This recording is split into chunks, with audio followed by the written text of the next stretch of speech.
कहानी की शुरुआत होती है। टेरेंस नाम का आदमी भागता हुआ दिखाई दिया। वो काफी घबराया हुआ, काफी डरा हुआ था, जैसे लग रहा था कि कोई उसे मारना चाहता है।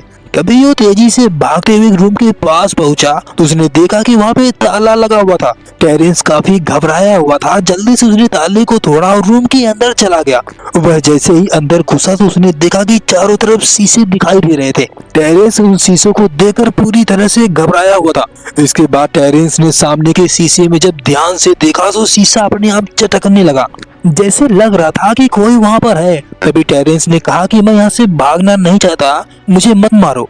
इसके बाद उसने जल्दी से कपड़े को उठाया और शीशे को साफ करने लगा और वो अपनी जान की भीख मांग रहा था। तभी ये कांच का टुकड़ा नीचे गिर गया। जब वो टुकड़े को उठाने के लिए गया तभी टेरेंस ने देखा कि सामने का शरीर उसका खड़ा ही दिखाई दे रहा था। तभी टेरेंस ने देखा कि सामने का चेहरा कांच का टुकड़ा उठाया और अपने गले को काटना शुरू कर दिया।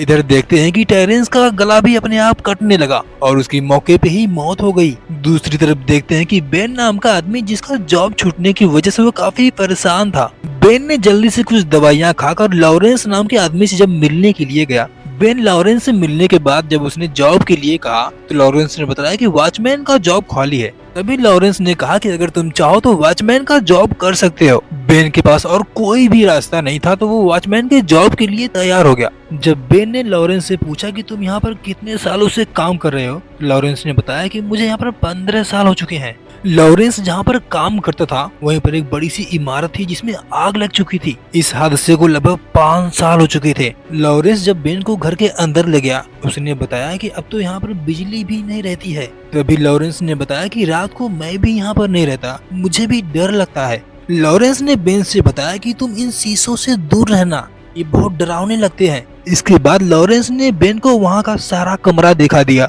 वहीं कुछ दूर पर बेन को रहने के लिए कमरा भी दे दिया गया था। 5 साल पहले जो घर जल चुका था वही घर बेन को दे दिया था देखभाल करने के लिए। इसके बाद बेन को देखते हैं, बेन जब अपने घर गया तो अपने बच्चों के साथ खेल रहा था। तभी कुछ देर बाद उसकी बीवी एमी वहाँ पर पहुंची। एमी बेन से कुछ बातें करना चाहती थी, इसलिए वो दूसरे कमरे में गए। वे दोनों जब कमरे में गए तो पता चला कि उन दोनों में ठीक से बनती नहीं थी। उन दोनों में हमेशा झगड़े लड़ाइयाँ होते रहते। अगली रात बेन जब कॉफी पीते हुए टीवी देख रहा था तभी उसे कुछ आवाजें सुनाई दी। बेन उस आवाज को सुनते ही उसने एक टॉर्च लिया और उस घर की तरफ चलने लगा। बेन जब उस घर के अंदर पहुंचा तो उसने देखा कि चारों तरफ अंधेरा ही दिखाई दे रहा था। इसके बाद उसने टॉर्च जलाया और आगे की ओर बढ़ने लगा। जब वो थोड़ी दूर पर गया तो उसने देखा कि ढेर सारे पुतले रखे हुए थे। बेन अपनी टॉर्च जलाकर इधर उधर घूम रहा था। इसके बाद उसने देखा कि सामने एक बड़ा सा शीशा दिखाई दिया। तभी बेन ने जब शीशे में टॉर्च जलाकर ध्यान से देखा उसने देखा कि वहाँ पर हाथ का पंजा दिखाई दे रहा था। बेन उस पंजे को देखकर काफी हैरान था। उसके बाद उसने उसे मिटाने की कोशिश की। बेन ने उसे कई बार मिटाने की कोशिश की पर वो पंजा नहीं मिट पा रहा था। तभी उसने टॉर्च जलाकर जब ऊपर देखा तो उसने देखा कि ढेर सारे पंजे दिखाई दे रहे थे। तभी उसकी नजर पीछे दरवाजे पे पड़ी। उसने देखा कि दरवाजा शीशे में खुला हुआ दिखाई दे रहा था। जब बेन ने पीछे पलट कर देखा तो उसने देखा कि दरवाजा बंद था। इसके बाद बेन दरवाजे के पास गया। उस दरवाजे को उसने आगे पीछे करके देखा तो वहाँ पर कोई भी नहीं दिखाई दे रहा था। इसके बाद बेन को देखते हैं कि वो वहाँ से सीधा बेसमेंट की ओर जाने लगा। जब वो सीढ़ियों से नीचे गया तो उसने देखा कि वहाँ पर ढेर सारा पानी भरा हुआ था। तभी देखते हैं कि वही दरवाजा अपने आप तेजी से बंद हो गया। अगले दिन देखते हैं कि बेन जब शीशे के सामने कुछ टेंशन की वजह से कुछ दवाइयाँ ले रहा था। तभी बेन की बहन वहाँ पर हेनरी पहुंची। उसने दवाइयाँ लेने से मना किया। उसने बेन से कहा कि अगर तुम्हें मेरी मदद चाहिए तो तुम बता सकते हो। तभी बेन ने कहा कि मैं ठीक हूँ, तुम यहाँ से जा सकती हो। उसके बाद उसने जब शीशे में देखा तो उसका चेहरा कुछ अजीब सा दिखाई दे रहा था। बेन अपने ही चेहरे को देखकर डर गया और नीचे गिर गया। हेनरी जब जल्दी से भागते हुए उसके कमरे में आई तो बेन ने उसे डांट कर वहाँ से भगा दिया। बेन ने उसे गुस्से में वहाँ से भगा दिया। हेनरी वहाँ से तुरंत चली गई। अगली रात बेन को देखते हैं कि वो टॉर्च जलाकर उसी घर में फिर आया। उसने इधर उधर देख रहा था तभी अचानक से कोई पीछे से गुजरा। जब उसने पीछे देखा तो वहाँ पर कोई भी नहीं था। बेन ने जब दूसरी तरफ टॉर्च जलाकर देखा तो वहाँ पर एक पुतला खड़ा हुआ दिखाई दिया। इसके बाद बेन ने जब शीशे पे टॉर्च जलाया तो वही हाथ का पंजा दोबारा दिखाई दिया। उसने जब शीशे पे हाथ रखा तो जैसे लगा कि कोई लड़की जलती हुई पीछे दिखाई दी। उसने तुरंत पीछे देखा तो वहाँ पर कुछ भी नहीं था। बेन ने जब दोबारा शीशे में देखा तो पीछे 2 लड़कियां जलती हुई दोबारा दिखाई दी। उसने जब पीछे देखा तो कुछ भी नहीं था। तभी बेन ने देखा कि नीचे पूरी तरह से आग लग चुकी थी और देखते ही देखते वो भी उसमें जलने लगा। बेन मदद के लिए तेजी से चिल्ला रहा था पर वहाँ पर सुनने वाला कोई भी नहीं था। तभी शीशे के इस पार देखते हैं कि बेन तो बिल्कुल ठीक था। बेन ने जब अपने आप को देखा तो वो बिल्कुल ठीक था। यह सब सोचकर काफी घबरा रहा था। इसके बाद बेन जल्दी से उठा और टॉर्च लिया। कुछ दूर पर देखा तो वहीं पर एक पर्स दिखाई दिया। बेन ने जब पर्स को खोला तो उसमें टेरेंस का फोटो दिखाई दिया जो 5 साल पहले मर चुका था। इसके बाद बेन जब रूम पर आया तो उसने पर्स को दोबारा देखा। बेन ने जब उस पर्स को देखा तो उसमें कागज का टुकड़ा था जिसमें ए शिखर लिखा हुआ दिखाई दिया। इसके बाद बेन तुरंत टॉर्च लिया और उस घर के अंदर दोबारा चला गया। वो जानना चाहता था कि ये सब क्यों हो रहा है। बेन अंदर आते ही टॉर्च जलाकर इधर उधर देख रहा था। वो धीरे धीरे आगे की ओर बढ़ रहा था। तभी उसने टॉर्च जलाकर जब दीवार के ऊपर देखा तो उसमें कुछ चित्र बना हुआ दिखाई दिया। वो जब चित्रों को देख रहा था तभी पीछे से एक लड़की की चिल्लाने की आवाज सुनाई दी। उस लड़की की आवाज काफी तेजी से आ रही थी। बेन भी यह सुनकर काफी घबरा चुका था। वो मदद के लिए आवाज की तरफ जाने लगा। बेन जल्दी से भागते हुए उस आवाज की तरफ पहुंचा। उसने देखा कि आवाज बंद हो चुकी थी। बेन वहाँ पर पहुँचते ही उसने पुकारते हुए कहा कि यहाँ पर कोई है तो मुझे बताए, मैं उसकी मदद करना चाहता हूँ। इधर उधर ढूंढने के बाद जब कोई नहीं मिला तो बेन काफी परेशान होने के बाद वहाँ से जाने लगा। तभी उसने शीशे में देखा कि एक लड़की का हाथ दिखाई दिया और वो मदद के लिए चिल्ला रही थी। इसके बाद उसने पीछे देखा तो वहाँ पर कोई भी नहीं था। फिर से उसने शीशे में देखा तो फिर से वही हाथ दिखाई दिया। जब उसने दोबारा पीछे देखा तो वहाँ पर कोई नहीं था। इसके बाद वो जल्दी से पर्दे के पास गया। उस पर्दे को हटाया तो वहाँ पर कुछ भी नहीं दिखाई दिया। इसके बाद बेन उस शीशे को उठाया और उस पर्दे के सामने रख दिया। उसने जब शीशे में देखा तो एक लड़की का पैर दिखाई दिया जो जला हुआ था। तभी बेन ने जल्दी से उस पर्दे को हटाया तो उसने देखा कि एक लड़की जलती हुई दिखाई दी जो चिल्ला रही थी। तभी इधर देखते हैं कि बेन का बेटा माइकल जब नींद से जगा तो वो चिल्लाने लगा। तभी जल्दी से इमी जब वहाँ पे पहुंची तो माइकल ने बताया कि शीशे में कोई लड़की जलती हुई दिखाई दे रही है। जब इमी ने शीशे में देखा तो वहाँ पर कुछ भी नहीं था, बस वही दोनों दिखाई दे रहे थे। इमी ने माइकल से कहा कि बस तुमने सपना देखा है, कुछ भी नहीं है। इमी ने माइकल को सुलाकर चली गई दूसरे कमरे में सोने के लिए। अगले दिन बेन को देखते हैं कि वो एक हॉस्पिटल में गया जहाँ पर इमी काम करती थी। बेन ने इमी से कहा कि मैं टेरेंस की बॉडी देखना चाहता हूँ क्योंकि मेरे साथ कुछ अजीब सा हो रहा है। तभी एक डॉक्टर ने बताया कि उसने सुसाइड किया है, उसकी जांच अभी भी चल रही है, इसलिए उसकी बॉडी अभी भी रखी हुई है। बेन जब उस बॉडी को उसके पास गया देखने के लिए तभी अचानक से वो डर गया। बेन जब टेरेंस का फोटो देख रहा था वहीं पर इमी भी थी। बेन जब उस तस्वीर को ध्यान से देखा तो उसने इमी से कहा जो कांच का टुकड़ा नीचे गिरा हुआ था वो बिल्कुल साफ दिखाई दे रहा था, जबकि रिफ्लेक्शन में कांच का टुकड़ा खून से सना हुआ दिखाई दे रहा था। लेकिन असल में ऐसा कुछ था ही नहीं। मिरर के सामने खून की बूंद एक भी नहीं दिखाई दे रही थी। तभी बेन ने इमी से कहा कि ये मिरर शायद ऐसा कुछ दिखा रहे हैं, असल में कुछ ऐसा है ही नहीं। लेकिन इमी उसकी बातों का जरा से भी यकीन नहीं करना चाहती थी। तभी बेन ने इमी से कहा कि मुझे लगता है कि इन मिरर्स ने टेरेंस को गला काटने के लिए मजबूर किया हो। तभी इमी ने बेन से कहा कि ऐसा हो ही नहीं सकता। बेन ने इमी से कहा कि वो मिरर्स जो मुझे कुछ दिखा रहे थे वो मुझे महसूस हो रहा था। जब इमी ने उसकी बातों का यकीन नहीं किया तो बेन गुस्से में उठकर वहाँ से चला गया। इधर हेनरी शीशे के सामने जब अपने चेहरे को ध्यान से देख रही थी, उसके बाद वो अपने बालों को बांध कर कपड़े उतार के जब वो नहाने के लिए गई, मिरर में वो खड़ी ही दिखाई दे रही थी और वो उसी को ही देख रही थी। कुछ ही पल में देखते हैं कि वो अपने मुंह को फाड़ने लगी। देखते ही देखते उसने अपने मुंह को पूरी तरह से फाड़ कर रख दिया।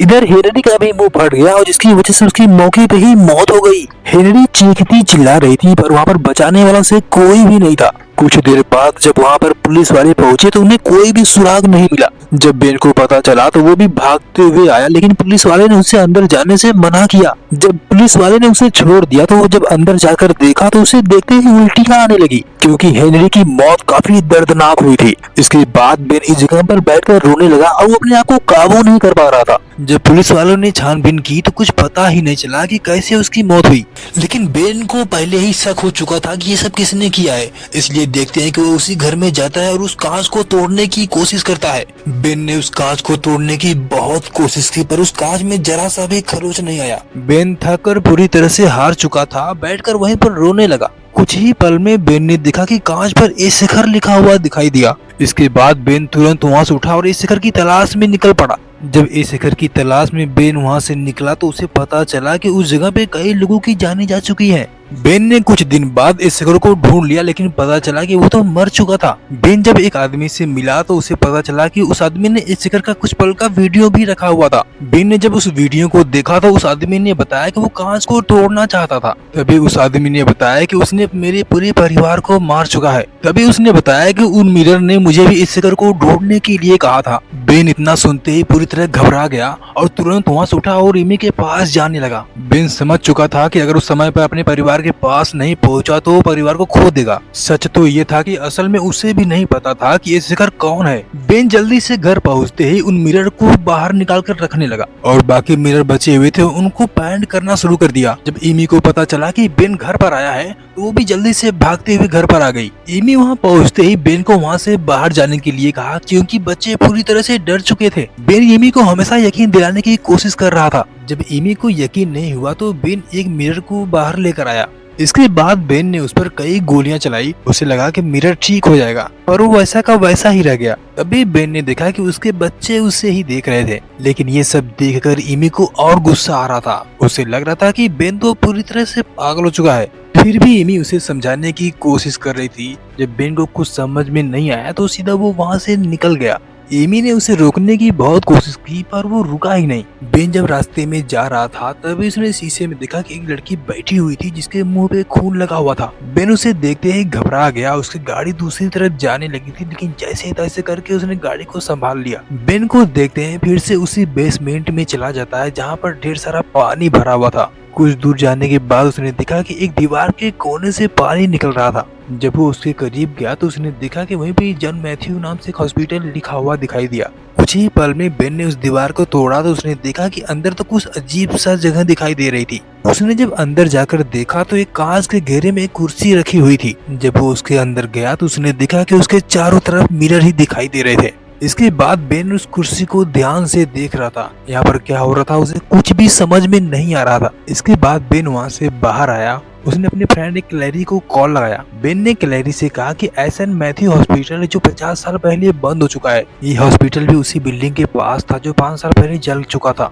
बेन ने जब उससे पूछा कि उस हॉस्पिटल के रिकॉर्ड सारे कहाँ पर रखे होंगे, तभी क्लैरी ने कहा कि ठीक है, मैं किसी को सिटी हॉल भेजकर उस फाइल को मंगवा सकता हूँ जो इस शिखर के नाम से फाइल है। अगली रात बेन जब क्लैरी के पास गया तो उसने उसे फाइल दिया। बेन उस फाइल को घर पर लाकर देख रहा था। बेन जब उस फाइल में से कुछ तस्वीरों को देख रहा था, बेन ने देखा कि कुछ डॉक्टरों ने एक छोटी सी बच्ची जो 12 साल की थी जिसका नाम एना एस्कर था, उसे बचपन में ही पागल घोषित कर दिया गया था। सच तो ये था कि असल में वो पागल तो थी ही नहीं। तभी बेन ने देखा कि मिरर जो पीछे कपड़े से ढका हुआ था उसमें चटकने की आवाज सुनाई दी। इसके बाद बेन उस कागज को जब उसके पास ले गया तो उसमें चटकने की आवाज काफी तेजी से आई। इधर एमी ने जब कमरे में जाकर देखा तो माइकल मिरर के सामने बैठकर बातें करता हुआ दिखाई दिया। तभी एमी ने माइकल से कहा कि तुम यहाँ पर क्या कर रहे हो, चलो हमें निकलना है यहाँ से। तभी माइकल वहाँ से उठकर चला गया, लेकिन एमी ने देखा कि शीशे में माइकल बैठा ही दिखाई दे रहा था और इसे ही देखकर मुस्कुरा रहा था। एमी उसे देखते ही पूरी तरह से डर चुकी थी। उसने तुरंत बेन को कॉल लगाया। इसके बाद बेन जब वहाँ पर पहुंचा तो उन दोनों ने मिलकर उस कांच को पूरी तरह से पेंट कर दिया। बाकी मिरर्स को पेपर से पूरी तरह से ढक दिया। जब एमी को पता चला कि बेन मिरर के बारे में सच कह रहा था, एमी ने बेन से माफी मांगी। इसके बाद वो दोनों एक दूसरे के गले मिले। तभी एमी ने बेन से कहा कि तुम्हें जो भी करना पड़े करो, लेकिन इसे ठीक कर दो। जब बेन को एस्कर फार्म के बारे में पता चला तो वो अगले दिन ही वहाँ पर निकल गया। कुछ देर बाद जब बेन वहाँ पर पहुंचा तो वहीं देखा उसने सामने एक घर दिखाई दिया। जब बेन ने दरवाजा खटखटाया तब लूसी नाम की औरत बाहर आई। तभी बेन ने लूसी से कहा कि वो एना एस्कर से मिलना चाहता है। तभी लूसी ने एक बूढ़े आदमी एरिक को बुलाया। एरिक वहाँ पर आते ही उसने कहा कि एना मेरी बहन थी। इसके बाद एरिक बेन को एक तहखाने के अंदर ले गया। उसने कहा कि एना यहीं पर रहती थी। एरिक ने बेन को बताया कि उसके दौरे काबू में नहीं रहते थे, इसलिए मैंने एना को तहखाने में बांध कर रखा हुआ था। तभी एरिक ने बताया कि एना को कई डॉक्टर बचाने के लिए आए पर कोई उसे बचा नहीं पाया। एरिक ने बताया कि एना हमेशा से यहाँ से भागने की कोशिश करती रहती थी। जब बेन ने एरिक से पूछा कि इस वक्त एना कहाँ पर है, तभी एरिक ने बताया कि उस हॉस्पिटल में केम नाम का डॉक्टर था जो एना का इलाज करता था। उसके मरने के बाद कुछ ही दिन बाद एना भी मर चुकी थी। तभी बेन ने बताया कि मैंने एना की सारी फाइल पढ़ी है। हादसे के 2 दिन पहले ही उसे वहाँ से बाहर निकाल लिया गया था। तभी बेन समझ चुका था कि एरिक उससे कुछ छुपा रहा है। तभी बेन एरिक पर गुस्सा हो गया। उसने कहा कि मेरा परिवार खतरे में है, मुझे ऐना से मिलना बहुत जरूरी है। तभी एरिक ने बताया कि मैंने ऐना को सेंट अगस्त्य जगह है, मैंने वहाँ पर उसे भेज दिया है जहाँ पर उसे कोई भी मिरर परेशान ना कर सके। ऐना का पता चलते ही बेन तुरंत वहाँ पर पहुँच गया। बेन जब ऐना से मिला तो उसने बताया कि सेंट मैथ्यू हॉस्पिटल से आ रहा हूँ। तभी ऐना ने कहा कि वो तो बहुत पहले ही बंद हो चुका है। बेन ने बताया कि मैं उसी में वॉचमैन का काम करता हूँ, उन मिरर्स की वजह से मेरा परिवार खतरे में है। ऐसा क्या हुआ था कि वहाँ के मिरर आपको बेसब्री से ढूंढ रहे हैं। बेन ने कहा कि अगर आप मेरी मदद नहीं करेंगी तो मैं अपने परिवार को खो दूंगा। तभी ऐना ने बताया कि मुझे वहाँ के मिरर्स नहीं ढूंढ रहे हैं, उन मिरर्स के अंदर जो है वो मुझे ढूंढ रहा है। तभी ऐना ने बताया कि जब मैं उस हॉस्पिटल में तो वहाँ पर पर्सनालिटी डिसऑर्डर थेरेपी में लोगों को एक रूम में बंद कर दिया जाता था और कई दिन तक उस रूम में रहते और उन मिरर्स के सामने अपने रिफ्लेक्शन का सामना करना पड़ता और उन्हें उन मिरर्स के सामने मजबूर भी किया जाता था। लेकिन मेरे अंदर कोई और था और वो मेरे अंदर से निकलकर उन मिरर्स के अंदर चला गया। उस दिन से वो जिन लोगों को मारता है उनकी आत्मा को इकट्ठा करता है। इसके बाद ऐना ने कहा कि मैं वहाँ पर नहीं जा सकता। अभी बेन ने कहा कि उन मिरर्स ने कई लोगों की जान ले ली है, अब मेरा परिवार खतरे में है। इसके बाद बेन ने उन लोगों की फोटो निकालकर दिखाने लगा, लेकिन फिर भी ऐना वहाँ जाने से मना कर रही थी। इसके बाद बेन ने जब एमी को कॉल लगाया तो एमी अपने कमरे में सोई हुई थी। जब बेन ने एमी से पूछा कि वहाँ पर सब ठीक है तो एमी ने देखा कि माइकल वहाँ से गायब था। एमी जब कमरे में से बाहर आई तो उसने देखा कि चारों तरफ पानी ही दिखाई दे रहा था। एमी जब माइकल को ढूंढते हुए दूसरे कमरे में गई तो पानी में माइकल की परछाई दिखाई दे रही थी। तभी अचानक से कोई उसे पानी में खींचने लगा। एमी पानी में से निकलने की बहुत कोशिश कर रही थी पर वो बाहर नहीं आ पा रही थी। इधर डेसी जब नींद से जगी तो एमी के ढूंढते हुए दूसरे कमरे में आई। इधर जब डेसी ने मिरर में देखा तो एमी दिखाई दे रही थी। जब उसने पीछे देखा तो वहाँ पर कोई भी नहीं था। तभी डेसी ने देखा कि एमी धीरे धीरे उसके पास आई। उसने अपने हाथ में एक कैंची लिया हुआ था और डेसी की गला काटने जा रही थी। तभी मौके पे एमी वहाँ पे आ पहुंची और उसने डेसी को बचा लिया। इसके बाद एमी ने डेसी को एक गले में पट्टी लगाकर दूसरे कमरे में ले जाकर बंद कर दिया। एमी ने डेसी से कहा कि तुम यहाँ से बाहर मत निकलना। जब वो माइकल को ढूंढने के लिए गई तो उसने देखा कि चाकू से माइकल कांच को साफ कर रहा था। एमी ने माइकल को चाकू रखने के लिए कहा और उसे अपने पास बुला रही थी। तभी माइकल चाकू लेकर तुरंत वहाँ से भाग गया और दूसरे रूम में चला गया। इधर बेन ऐना को लेकर उस घर में आया जहाँ पर वो कुर्सी रखी हुई थी।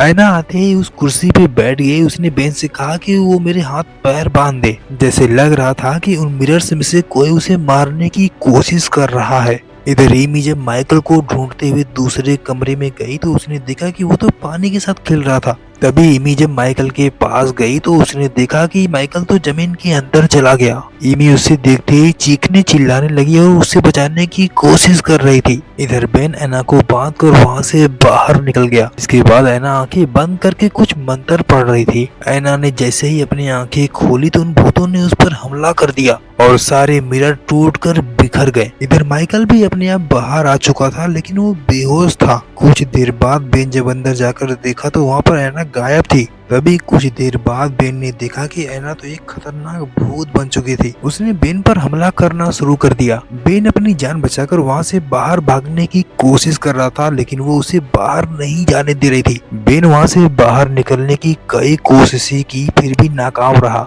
तभी अचानक से बेन के ऊपर कुछ पत्थर गिर गए जिसकी वजह से वो पानी के अंदर चला गया। अगली सुबह बेन जब वहाँ से बाहर आया तो उसने देखा कि चारों तरफ पुलिस दिखाई दे रही थी। बेन जब उन पुलिस वालों को देख रहा था तो बेन को वे सब नहीं देख पा रहे थे। तभी उसे शक होने लगा तो वो जल्दी से भागते हुए मिरर के पास गया। उसने जब मिरर में देखा तो वो मिरर में दिखाई नहीं दे रहा था। बेन समझ चुका था कि अब तो वो भी मर चुका है। वीडियो पसंद आए तो लाइक करें और सब्सक्राइब करें।